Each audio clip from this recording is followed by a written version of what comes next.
Officials are resigning left and right down in Hawaii. Instead of answering some very basic questions, these people are straight up quitting their jobs. Instead of answering the question, hey, how many people died in this fire? Instead of answering the question, how many people are still missing from this fire? Instead of answering the question, hey, what's up with all of these missing kids? These people are just resigning from their jobs. And I think that says a whole lot. It says a whole lot without saying anything. It's very telling if you ask me. Because don't let these folks fool you as if these are difficult, hard-hitting questions that they don't have the data to really show the answers to. The data doesn't reflect the true answer. Don't let these folks overcomplicate things.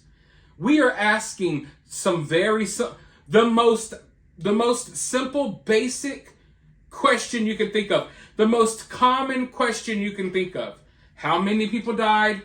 How many people are missing? And of course, what's up with these missing kids? Those are basic questions. They're not complicated. They're not complex. They're the most common questions you would think these people would be prepared to answer. But not only are they not prepared to answer, instead of saying anything, these people are straight up quitting and resigning from their jobs, which I don't think that instills any confidence into the people of Lahaina. I think this just proves what type of people we're dealing with. But now, the chief housing officer of Hawaii has resigned. Now, from my understanding, this woman was like the governor's right-hand man or right-hand woman when it comes to the reconstruction, the rebuilding of Lahaina. Because of this emergency proclamation that he put into place somehow, some way, 2 weeks or a couple of weeks before the fires even happened, it gives him and his team, including this woman, the chief housing official or officer who just resigned, it gives them like unlimited power, right? Basically, the governor and who he appoints, which was this woman, they were going to have basically unlimited power. They were going to be the ones overseeing what happens to Lahaina moving forward.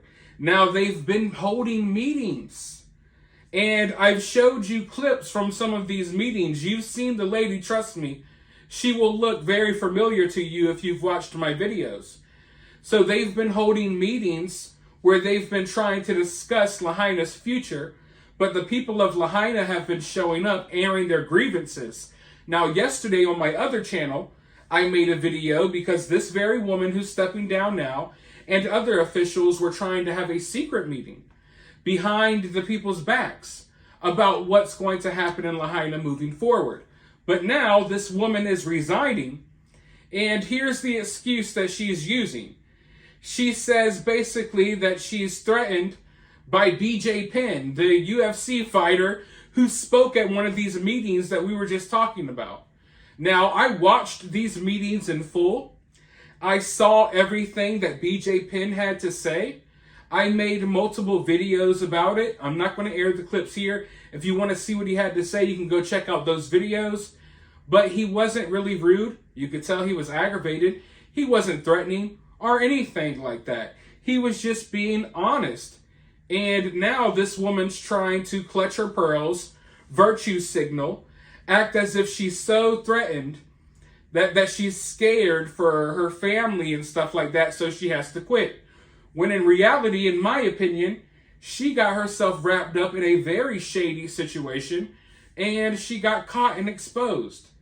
Because we know the position that she holds. We know about the emergency proclamation that I guarantee you they didn't want us to know about. So we know about this stuff, and we know that this woman had the power, that she was going to be overseeing, whatever plans they make moving forward with Lahaina. And as of yesterday, because we know about these secret meetings now, it looks as if they were moving forward with plans for Lahaina without the knowledge of the people who actually live there. Imagine these council meetings, people having meetings about building hotels and restaurants and stuff on top of the ashes of your home. And you haven't even sold your home yet. You haven't sold your plot of land. None of that. You don't even know where your loved ones are, right? You still got family missing from the fire. And these people are already talking about what they're going to build where your home used to be. So that's why this woman's under so much fire. But she's basically trying to place it all on BJ Penn. She's acting like she's traumatized.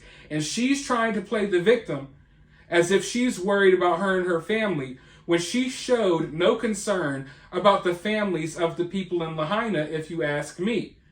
Because, hey, she's part of this council overseeing things that she has no business even They have no business having these discussions yet. When you can't answer how many people died or how many people are missing, but you can answer what your plans are. Oh, we're going to build this here, we're going to build that there. How about you find the fucking bodies first? But anyways, I'm going to roll this clip real quick, and then I'll be right back with more thoughts. First, the state's chief housing officer, Nani Medeiros, is resigning amid heavy criticism and personal attacks over a new housing group created to approve developments under a state emergency proclamation. Medeiros took the job less than a year ago and has faced attacks on her character and most recently over the mistaken perception about the power she held in redeveloping Lahaina. Governor Josh Green's emergency proclamation was signed back in July, and it intends to streamline development of affordable homes as the state's housing crisis worsens. But the proclamation has gotten big pushback, even more so amid the Lahaina fire, which left thousands without a home. Before taking the job, Medeiros helped to build Hawaii's first tiny home kauhale for homeless people in Kalailoa. The governor issued this statement. Nani Medeiros is a truly compassionate person who has worked tirelessly to help create novel solutions to house the homeless and to build affordable homes in Hawaii, only to face a barrage of personal attacks in person and on social media from those who would rather tear us all apart rather than help Hawaii move forward. The bullying tactics with obvious violent undertones employed by Mr. Penn and his followers have no place in Hawaii and are absolutely contrary to our spirit of aloha for others. I won't tolerate anyone from my team or anyone in our state being treated this way.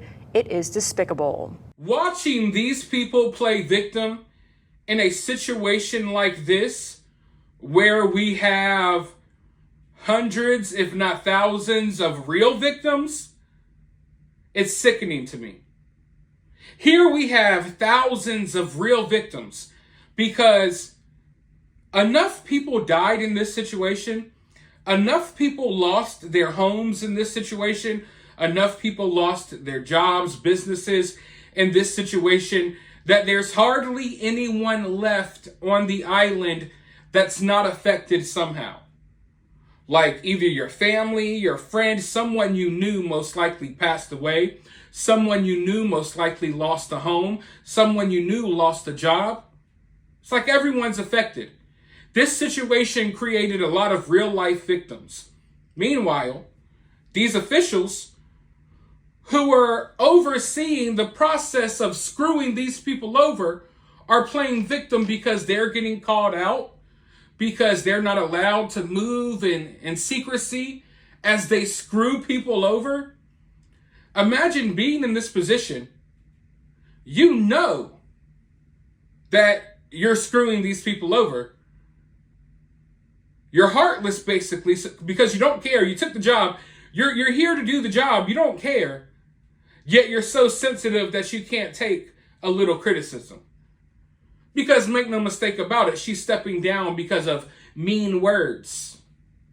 How can you be so sensitive towards people's opinions and criticism, yet so cold-blooded and cold-hearted that you sit here amongst the council coming up with plans to basically grab these people's land?